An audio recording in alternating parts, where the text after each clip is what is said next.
FSN Radio. It's all about what's next. Go to financialsurvivalnetwork.com and sign up for your free weekly newsletter. You'll also get 3 free reports. The Financial Survival Network.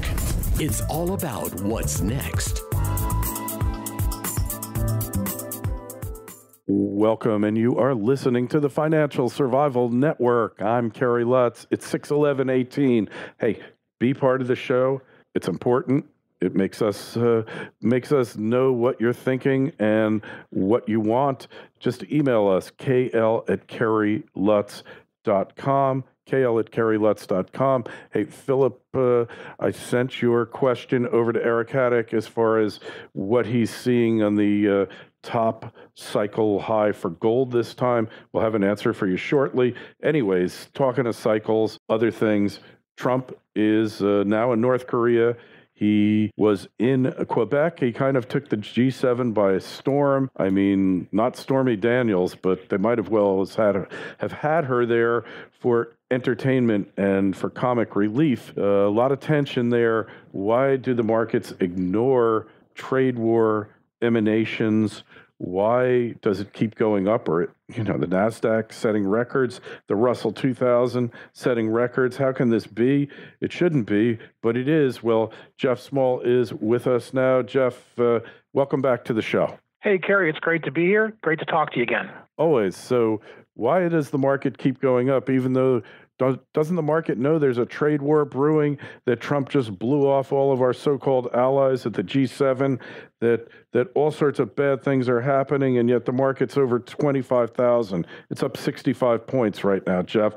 That's not supposed to be. What is the market missing? Well, the market really doesn't care about the trade war. What they care about is the reinvestment and the new vigor in economics, corporate economics in our country that seems to be boundless right now, because most of our largest corporations are buying back stocks at a record pace, which is also tenderizing and peppering the market. But there's tens of billions of dollars are being reinvested back in America again. So who cares about trade deficits?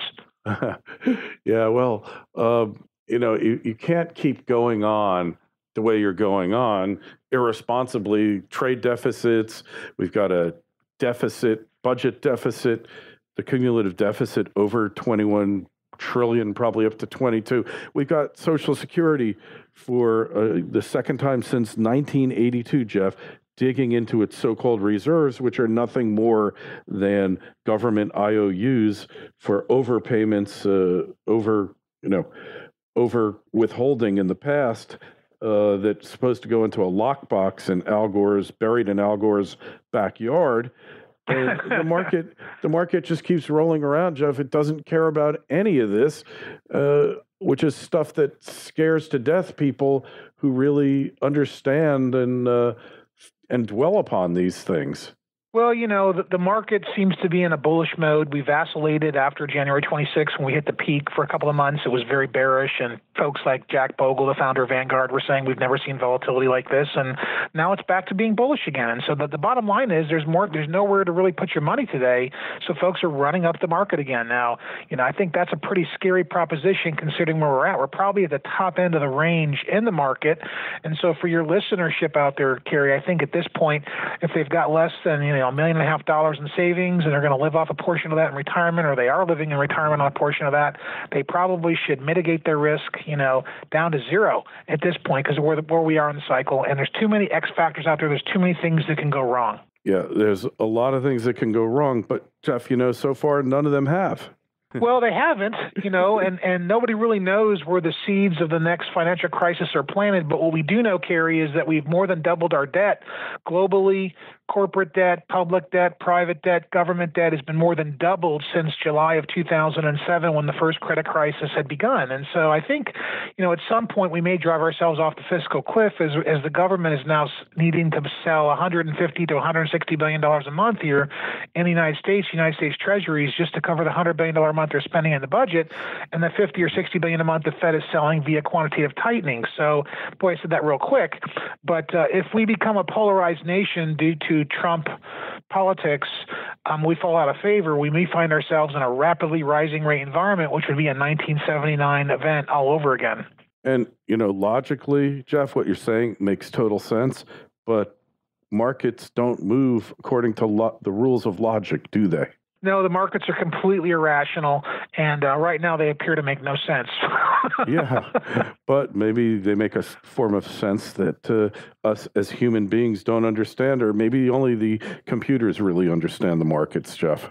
Well, I think I like to explain the market to folks like this, Kerry. I mean, if you've ever been to an auction before, if there's 50 bidders, you end up paying the top price. If there's one bidder, you end up paying the lowest price. So what we have is, of course, buyers and sellers entering the marketplace. We have people either agreeing to sell a stock price because they don't want to hold it anymore, and certain people agreeing to buy it because they want to purchase it. So I think we're getting to that top end of that range again, and you want to be very, very careful despite the bullishness. The next 15 to 20% upside is not worth it if you go through a 35, 40, 50% correction. It's not worth it at all. Yeah. So now's the time to be limiting your risk, is what you're saying.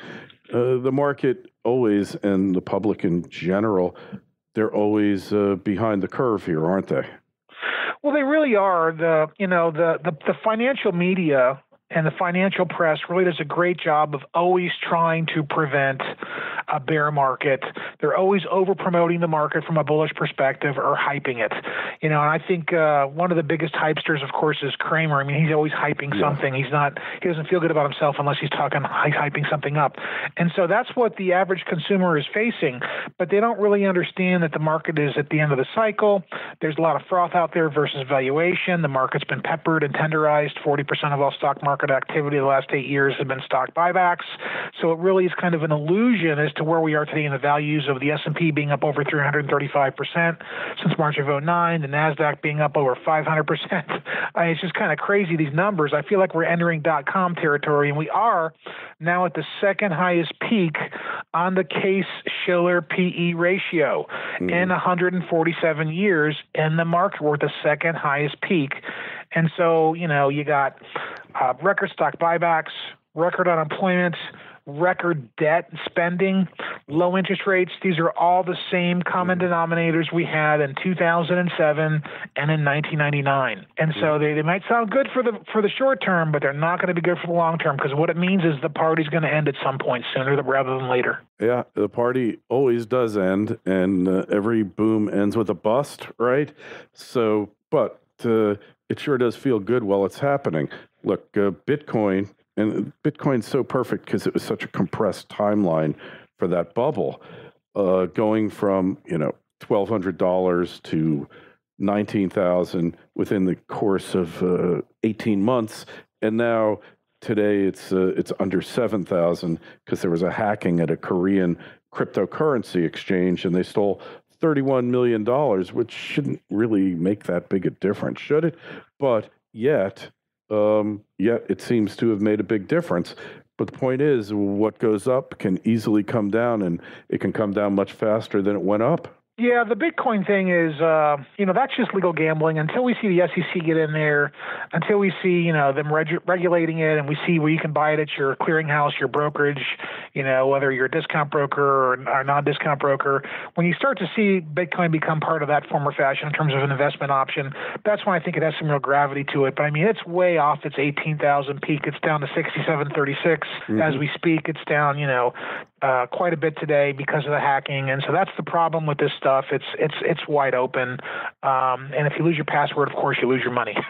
Yeah, and I'm not really good with passwords either. Well, that's the funny part about it is there's no recovery. If you go into Bitcoin, you better know what your password is, because that'll be worse than hacking. So you'll be hacked by the password. Well, they say 4 million Bitcoins have been lost for various reasons, like people who can't gain access to your account. So that's a very legitimate thing to be aware of. So when we look at what happened at the G7, though,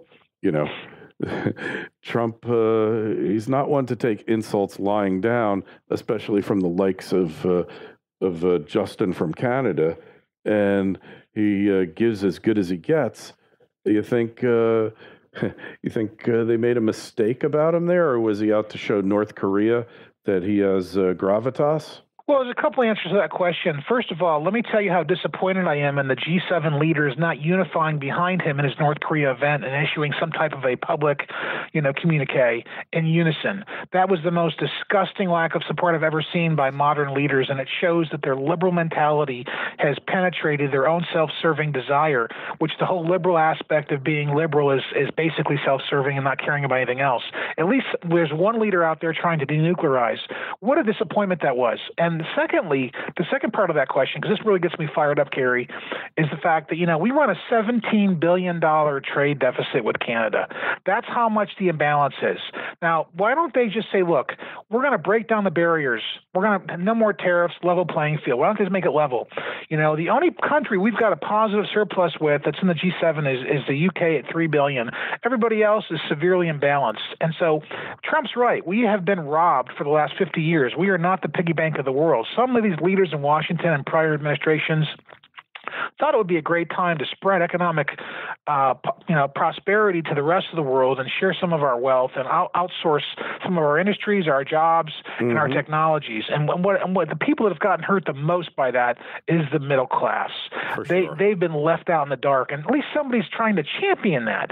So what a disappointment! I got to tell you, I think it was beyond sophomoric in terms of what Trudeau did in undercutting him, and not mentioning, oh, by the way, we're Canadians and we smile and we're friendly, but we won't be pushed around. Well, by the way, you forgot to mention, Mr. Trudeau, that you got a $17 billion trade imbalance with the United States. Yeah, and that trade imbalance is a direct result of China. Same with Mexico. And what they do is they transship products there. They stamp on made in Canada, then it gets shipped to the U.S. or made in Mexico, and there's no tariff, no duties on it. And try to send the same products to China, there's a huge tariff. So they're backdooring Chinese products, and that's supposed to be okay. We're supposed to be fine with that. I won't even get into the agricultural tiff because it's not really that substantial. But how do you think they'd like it if we put a $15, $20 a barrel tariff on their oil from the oil sands? How long would Canada's oil industry last were we to do that? Well, it wouldn't last very long, but I'll tell you, we really need to stand up because inside of the G7 countries, Kerry, the trade imbalance between the G7 and us to the negative of the United States is $194 billion. Per year. $194 billion are being taken advantage of. And all of these leaders have the nerve to attack Trump and use a leftist, liberal mentality to go after him for trying to just create a fair environment for our businesses. And the media embraces it. Today, CNN said that we had a positive trade balance with Canada. I could not believe it. Were they morons? It Are they morons? Pissed me off so bad. They're morons. Well, look, and it's obvious that our leadership in the past, or what passed for leadership, was really doing us a disservice. And yeah, okay, after World War II, we wanted to rebuild the rest of the world. That's great. But by the 60s, they were already coming into their own, and it was a mistake to continue down that path. But now there's a new sheriff in town. And look, he came late deliberately, Trump, to slight them, and he came in the middle of something about empowering women or something like that. And then he left right before they were going to talk about climate change. So he was dissing them along the way.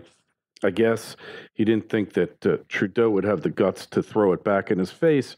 But when you attack Trump, you do so at your own peril, as we've seen 16 Republican candidates do, and Hillary Clinton, and countless other feckless politicians since his inauguration. Well, there's no doubt that that's happened. But, Canada specifically is losing $100 billion of companies are literally pulling up shop because they've been sideswapped by the Trump tax plan. And instead of investing in Canada, guess where they're investing? In the United States. Here. And so, Trudeau better watch it. He's going to be looking for a new job soon after his economy starts to head south. And I don't know what he's fighting for here. He should really try and create a level playing field. But I think he's really appealing to his base. That's really what he's doing. He's playing politics. Yeah, exactly. And 2019, they're in power for 5 years unless they call a snap election. There was just a huge humiliation in Alberta province. I think it was Alberta. correct me if I'm wrong, I think it was Ontario province where the ruling coalition was roundly defeated in provincial elections. Hey, but you brought up something really good, Jeff, and that is the effects that the tax cuts have been having upon industry. Yes, there's been a lot of stock buybacks. That's almost a cliche. But 90 some odd percent of the businesses surveyed have said that they're planning to hire more people and invest in more equipment, more machines. These studies, look, surveys, if we believed surveys, Hillary Clinton would be, she'd be nuking North Korea right now because she wouldn't have sat down with them. But there's some validity to the improved business outlook and optimism in the country. Well, there's no doubt about that. The optimism is underreported. The actual economic effects are underreported. And so, Trump might be the first Republican president that does not have to deal with a recession in the last 80 years of his first term. And I think that what folks have really underestimated is the fact that, we don't have a politician in the White House. And so you hear the press wanting a politician, but you hear the votership and the citizenry don't want a politician. So they're diametrically opposed as they force feed us all the crap they think they want us to believe that we don't want to believe in the first place. That's why he got elected. The reason he won, the X factor, the true X factor, is the guy is brutally honest in a blunt sense, and he's not a politician. And that's what the people wanted because they got tired of hearing the same thing over and over again, quite frankly, from both sides. Now, we know how deep the bull runs on the left side with what he had to compete against. I've never seen anything quite like that. That was unbelievable. Yes, totally right. Yeah, I couldn't say it better myself, but on the right side as well, everyone hates the guy's guts, which has got to be a good thing, right? Well, I think, I have this theory, and I've had it since he came down the stairs to announce his run at Trump Tower. He came down the stairs, and it was very unscripted and off the cuff and extemporaneous. And, he's not a gifted orator. But, I'm like, this guy's got the pulse. And I said, the more they vilify him, the stronger he's going to become because they're going to turn him into a victim. And if they do that, he, without getting impeached, he will win. I mean, Romney just said it. Romney said that Trump will win in 2020. There's nobody that's a better champion of the middle class, of the people, of minorities, as much as they want to label him as misogynist and being sexist and being somebody who's racially insensitive or even prejudiced. They're completely wrong, and that's just an attempt to vilify him because he's actually out there telling the truth, and they don't want to hear it. Yeah, that's really it. And there's no filter with Trump. It's like he says it the way he sees it. And if you don't like it, too bad. And these politicians who've been sugarcoating everything. And look, you can't deny, Jeff, that the country has been in a pronounced state of decline for the past couple of decades. Really, you could argue back to World War II as socialism became more and more ingrained in the country, really. But things bailed us out, like technology in the 70s, the 60s and 70s, and then the internet. Certainly these things have been huge factors in keeping the economy going as well as it has. But now we need corrective action here. We need a reversal of the trend of collectivization of the United States. And he's the one to do it. And whether you like it or not, he's doing it. Yeah, but the media monsters, the hate mongers out there are trying so hard to brainwash the public, and there's so many people out there that have drank the Kool-Aid, and they're sheeple, and they're just following the herd, and they think that hate is a platform, but they don't really get it. They're unpatriotic. They think that flag burning is okay. They don't think that you can. They literally hate people. I mean, just look at what Robert De Niro did last night. I mean, oh my God, that is just awful. He should be ashamed of himself. Yeah, totally. That's just a disgrace. Just a disgrace. And hey, we love the actor, but hate his politics. That's what I say. Just shut up and act. You don't know anything about politics. You certainly know nothing about the economy, and you certainly know nothing about your lessers in the middle class. So when in doubt, keep your mouth shut. And so many positive things have happened in the country. I think that Trump will take on the debt probably after the midterms or after his next election, should he be reelected, which at the present rate, there's not much that's going to stop him here. I find it remarkable that his appeal, like a fine wine, has grown over time.